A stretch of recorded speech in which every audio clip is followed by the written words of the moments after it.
Shalimar Jewelry inaugural offer. Flat 9% VA on gold ornaments, 12,500 off on purchase of 1 kg silver.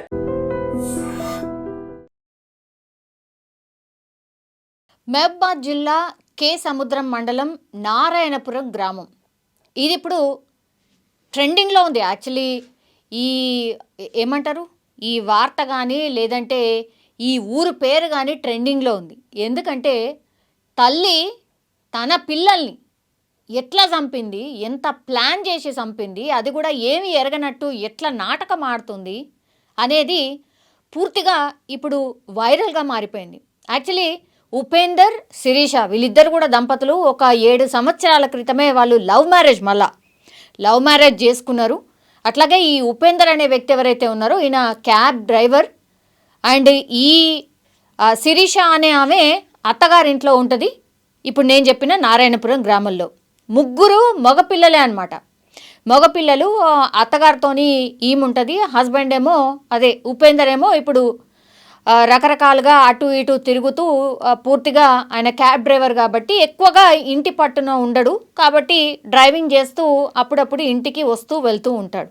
మరి ఏం జరిగిందో ఏంటో తెలియదు కానీ లవ్ మ్యారేజ్ అయినప్పటికీ కూడా శిరీష మీద అంటే వాళ్ళ భార్య మీదనే కొంత అనుమానం పెంచుకున్నాడు అనేటువంటి మాట చెప్తున్నారు. అట్లాగే తాగి కొంచెం కొట్టేవాడు, తిట్టేవాడు అనేది కూడా ఇప్పుడు శిరీష చెప్తున్నటువంటి వర్షన్. యాక్చువల్లీ వాళ్ళ కన్న పిల్లల్నే ఇప్పుడు కన్న తల్లే చంపింది అనేది ఎట్లా తెలిసింది అన్నప్పుడు యాక్చువల్లీ మొన్న 24వ తారీఖున అంటే పెద్ద కుమారుడు అయినటువంటి మనీష్ని గొంతు నులిమి పూర్తిగా ఒక నైలాన్ దారంతో గొంతు నిలిమి చంపేసింది. యాక్చువల్లీ బతుకమ్మ సీజన్ కదా, సో బతుకమ్మ ఆడడానికని ఊర్లలో అందరు పోతూ ఉంటారు కాబట్టి అట్లనే వీళ్ళు కూడా బతుకమ్మ ఆడడానికి పోయినట్టుగా వెళ్ళి, అంటే అత్త ప్లస్ శిరీష వీళ్ళు బతుకమ్మ ఆడడానికి పోయినట్టుగా వెళ్ళి తీరా చూస్తే ఇంటికి వచ్చేసరికి కుమారుడు చనిపోయినట్టుగా, అంటే ఇప్పుడు మహేష్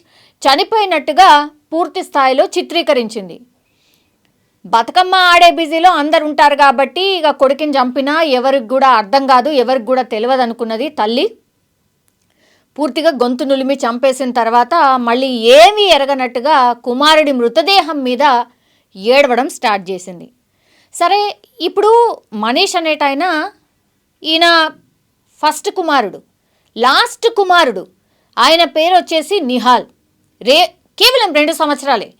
ఈ సంవత్సరమే జనవరి 1వ తారీఖున నిహాల్ సంపులో పడిపోయిండు. అంటే నీళ్ళ సంపు ఉంటుంది కదా, ఆ సంపులో పడిపోయిండు.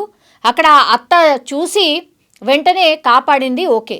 తర్వాత జనవరి 15న అదే సంపులో పడి చనిపోయిండు ఈ చిన్న కుమారుడు, కేవలం 2 సంవత్సరాల కుమారుడు. అంటే ఇప్పుడు మొదట ఈ నిహాల్ అనే కుమారుడు ఎవరైతే చిన్న ఆయన ఉన్నాడో సంపులో పడేసి చంపింది తల్లే. తర్వాత ఈ మహేష్ అనే బాబు ఎవరైతే మొన్న 24వ తారీఖున చనిపోయిండో ఆయనను కూడా గొంతు నులిమి అంటే తాడుతోని బిగించి ఉరేసి చంపేసింది తల్లే. ఇది ఎట్లా తెలిసింది అన్నప్పుడు ఇద్దరు చనిపోయేసరికి మరి ఏమైపోయిందో ఏమనుకున్నదో తెలియదు. గట్టిగా ఏడవడం, ఆ తర్వాత మరి జరిగిన పశ్చాత్తాపము, నేను ఇంత తప్పు చేశాను అనుకున్నదా ఏమనుకున్నదో తెలీదు.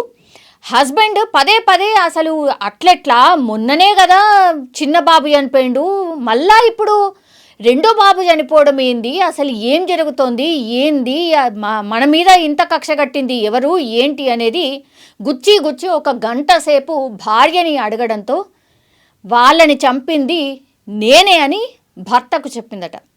దీంతో అసలు ఆయన ఒక రకంగా షాక్లో ఉండిపోయింది. ఎందుకంటే ఫస్ట్ ఇప్పుడు ఆ నిహాల్ అనే బాబుని సంపులో చనిపోయిందంటేనే అదొక సరే యాక్సిడెంట్లీ చనిపోయిందేమో ఏదో సంథింగ్ అని అనుకోవచ్చు.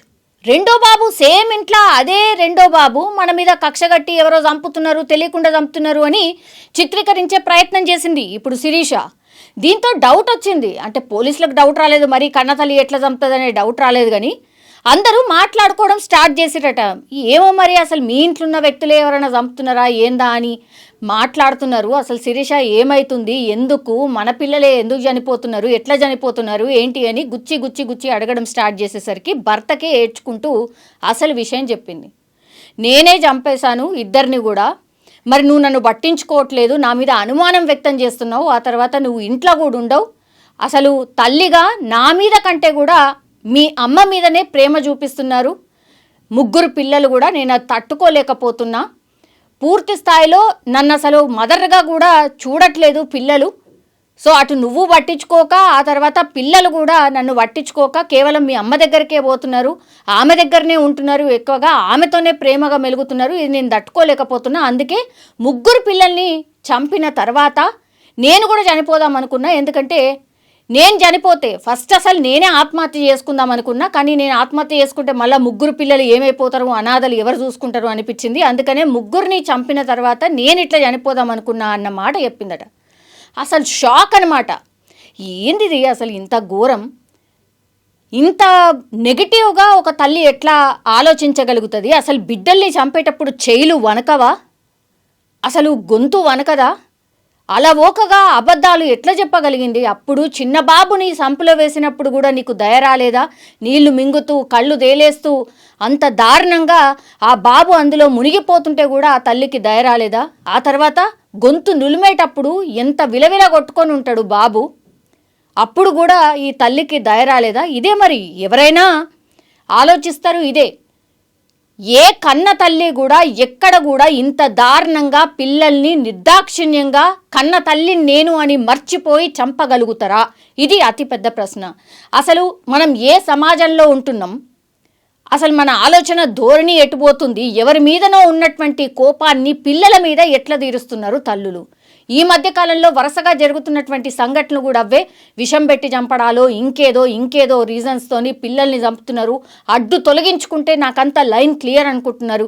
ఇట్లాంటి ఇన్సిడెంట్స్ వరుసగా జరుగుతున్నాయి. ఇప్పుడు మరో ఇన్సిడెంట్, లవ్ మ్యారేజ్ చేసుకున్న తర్వాత కూడా ఇప్పుడు ఈ ఉపేందర్ అనే వ్యక్తి ఆడాయిడ తిరగడం, ఆ తర్వాత భార్య మీదనే అనుమానం వ్యక్తం చేయడం ఒకటి, తర్వాత నాకంటే కూడా ఈ ఉపేందర్ వాళ్ళ తల్లినే ఎక్కువ ప్రేమిస్తున్నారని 2, ఈ రీజన్స్తోనే చంపినట్టుగా చెప్తున్నారు. కానీ ఈ వరుసగా జరిగినటువంటి ఇన్సిడెంట్స్ని చూసినప్పుడు, ఈ వార్త చూసినప్పుడు నిజంగా ఇదే అయ్యుంటుందా రీజన్ అనే చర్చ కూడా నడుస్తోంది. అసలు ఆమె మానసిక పరిస్థితి కరెక్ట్గా ఉందా, అసలు ఆమె ఎట్లా ఆలోచిస్తుంది, ఆమె బిహేవియర్ ఏంటి అనేది కూడా పెద్ద ఎత్తున చర్చ నడుస్తుంది. చుట్టుపక్కల వాళ్ళు అక్కడ ఉన్న వాళ్ళని అడిగినప్పుడు కూడా లేదు, ఆమె చాలా నార్మల్గానే ఉంటుంది, అసలు ఎట్లాంటి చేంజ్ కూడా లేదు, అసలు ఎవరు కూడా అనుమానం కూడా వ్యక్తం చేయరు, ఆమె మీద అంత మంచిగా ఉంటుంది, అంత సాదాసీదాగా ఉంటుంది, గొడవలు కానీ అరవడాలు కానీ ఇది కూడా ఏముండదు అనేటువంటి మాట చెప్తున్నారు చుట్టుపక్కల వాళ్ళు. సో ఎక్కడ కూడా అనుమానం రాకుండా ఒక కన్న తల్లి తన పిల్లల్నే చంపుకుంటూ పోతుంది. ఏదో వరుస హత్యలు, సీరియల్ కిల్లర్ అంటారు కదా, ఇంట్లున్న వ్యక్తే హత్యలు చేసినప్పుడు ఇంటి దొంగని ఈశ్వరుడైనా పట్టుకోలేరు అంటారు కదా, ఆమెకిచ్చి ఆమెనే వెళ్ళి వాళ్ళ హస్బెండ్కి చెప్పింది కాబట్టి, ఉపేందర్కి చెప్పింది కాబట్టి ఉపేందర్ పోలీసులకు చెప్తే అప్పుడు ఆ యాంగిల్లో ఇన్వెస్టిగేషన్ స్టార్ట్ చేశారు. కానీ అప్పటి వరకు కూడా కన్న తల్లి మీద ఏమాత్రం కూడా డౌట్ రాలేదు. ఇంకా ఎన్ని రోజులు పడుతుండేనో, ఇంకా 3వ కుమారుడు ఎవరైతే ఉండనో అతన్ని కూడా హత్య చేస్తుండేనేమో. ఇంకోటి ఏం చెప్తున్నారంటే, ఈ 3వ కుమారుడు ఎవరైతే ఉన్నారో ఈ ఇద్దరి కంటే కూడా ఆ 3వ కుమారుడు మరి కొంత మంచిగా ఉంటుండేనట అమ్మతోని, కాబట్టి ఆయనని లాస్ట్లో చంపుదాము అని అనుకున్నది అనేటువంటి మాట పోలీసుల విచారణలో చెప్పిందట. సో మీరు చూడండి, ఆలోచన ధోరణి చూడండి, ఆ తర్వాత అసలు వాళ్ళని ఒక్కొక్కరిని చంపుతూ ఆ తర్వాత నేను కూడా ఆత్మహత్య చేసుకుందాము అనేటువంటి ఆలోచన చూడండి, అసలు ఎంత భయంకరంగా ఉంటుంది అని అంటే ఆ డిసిషన్స్ చూడండి ఎంత భయంకరంగా ఉంటున్నాయి. సో ఇప్పుడైతే పోలీసులు విచారణలో భాగంగా ఇవన్నీ విషయాలైతే బయటకు వచ్చినటువంటి పరిస్థితి. కానీ ఇప్పుడు ఇంట్లో ఉన్న వాళ్ళను కూడా విచారించాల్సిన అవసరం డెఫినెట్లీ కనిపిస్తోంది. అసలు ఏంటి ఇష్యూ, ఇంత దారుణంగా మరీ చంపేంత పరిస్థితి ఎప్పుడు వస్తుందంటే, అసలు మొత్తం అన్నిటి మీద హేట్ వచ్చిన తర్వాత, అంటే అన్నిటి మీద విరక్తి వచ్చిన తర్వాతనే ఇట్లాంటి డిసిషన్స్ తీసుకుంటారు. ఇంట్లో పరిస్థితి ఏంది, వాళ్ళ హస్బెండ్ నిజంగానే ఎట్లాంటి వాడు, అట్లాగే అత్త ఎట్లా చూసేది, ఇవన్నిటి విషయాల మీద ఇప్పుడు విచారణ అయితే చేస్తున్నారు. కానీ కన్న తల్లి 2 పిల్లల్ని అత్యంత దారుణంగా చంపిందట. ఇది ఇప్పుడు వార్త పూర్తి స్థాయిలో వైరల్గా మారిపోయింది. ఆ తర్వాత మీ ఒపీనియన్ ఏంటి? నిజంగానే ఈ మధ్యకాలంలో వరుసగా ఇట్లాంటి ఇన్సిడెంట్స్ జరుగుతున్నాయి. అట్లాగే ఇప్పుడు జరిగినటువంటిది, అంటే ఈ అమ్మాయి పరిస్థితి నిజంగా అంటే మానసిక పరిస్థితి నిజంగా బాలేదా, లేకపోతే ఇంట్లో ఉన్న పరిస్థితులకు ఈమె ఇట్లా డిసిషన్ తీసుకుందా?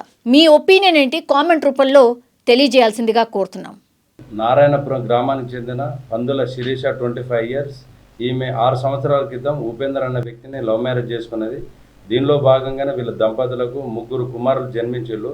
3 కుమారులు జన్మించిన తర్వాత వీళ్ళ భర్త ఒక వ్యాన్ క్యాబ్ డ్రైవర్గా పనిచేస్తాడు.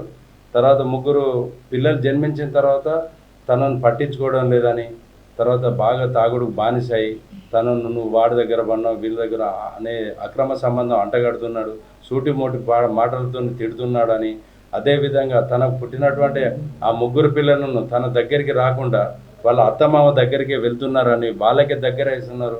అసలు నా తల్లి ప్రేమ అనేది నా దగ్గర చూపెట్టట్లేదు, తర్వాత నా భర్త కూడా నన్ను మంచిగా సరిగా చూసుకోవడం లేదు, నన్ను పట్టించుకోవడం లేదు, కాబట్టి నేను బతికి వేస్ట్ అని జీవితం మీద విరక్తి చెంది ఆ శిరీష ఆత్మహత్య చేసుకోవాలని అనుకున్నది.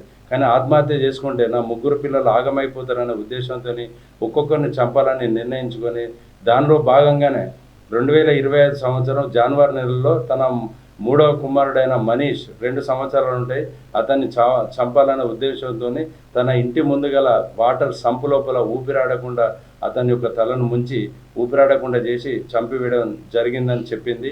అదేవిధంగా మళ్ళీ మన ఈ నెల సెప్టెంబర్ 24వ తారీఖు నాడు తన మొదటి కుమారుడైన మనీష్ను కూడా చంపాలనే ఉద్దేశంతో తన మన నైలాన్ తాడు, అంటే మన నిక్కర్లకు ఉపయోగించేటువంటి నైలాన్ తాడు ఉంటుంది, నైలాన్ తాడుతో 24వ తారీఖు నాడు సెప్టెంబర్ సాయంత్రం సుమారు 4 గంటల ప్రాంతం లోపల నైలాన్ తాడుతో ఊపిరి ఆడకుండా చేసి తన మొదటి కుమారుడైన మనీష్ కుమార్ని కూడా చంపివేసినానని చెప్పి మాకు విచారణలో చెప్పింది. దీనిలో భాగంగా కేసు నమోదు చేసి మన కేసాంతరం ఎస్ఐ గారు అయినటువంటి మురళీధర్ రాజు ప్లస్ నేను సర్వయ్య అనే నేను మీ అందరం కూడా కేసు దర్యాప్తు చేసి కేసును నమోదు చేసి దర్యాప్తు చేస్తున్నాం. దీని లోపల ఈమెను అరెస్ట్ చేసి ఈరోజు కోర్టు లోపల ప్రవేశించడం జరుగుతుంది.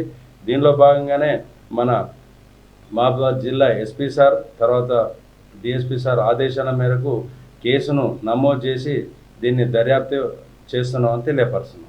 అలానే ఉద్దేశం ఏంటంటే మెయిన్ వాళ్ళ భర్త యొక్క ప్రేమకు నిరాధారణకు లోనైనాని, తర్వాత తనకు పుట్టినటువంటి పిల్లలందరూ వాళ్ళు 3 కూడా తన అత్తమామలకు దగ్గర అవుతున్నారని, తన ఆలన పాలన చూసుకోవడం లేదని శిరీష అనే ఆమె నిర్ణయించుకొని ముందు ఈమె ఆత్మహత్య చేసుకోవాలని నిర్ణయించుకున్నది. కానీ తన పుట్టినటువంటి పిల్లలే అనాథలు అవుతారన్న ఉద్దేశంతో వాళ్ళని చంపిన తర్వాత ఈమె ఆత్మహత్య చేసుకోవాలని నిర్ణయించుకున్నది. ఒక 2 నెలల క్రితం చంపాలన్న ఉద్దేశంతో అప్పుడు కూడా అది బ్లేడ్తో ప్రయత్నం చేసింది. అప్పుడు కూడా కేసు నమోదు చేసి దర్యాప్తు చేస్తున్నాం.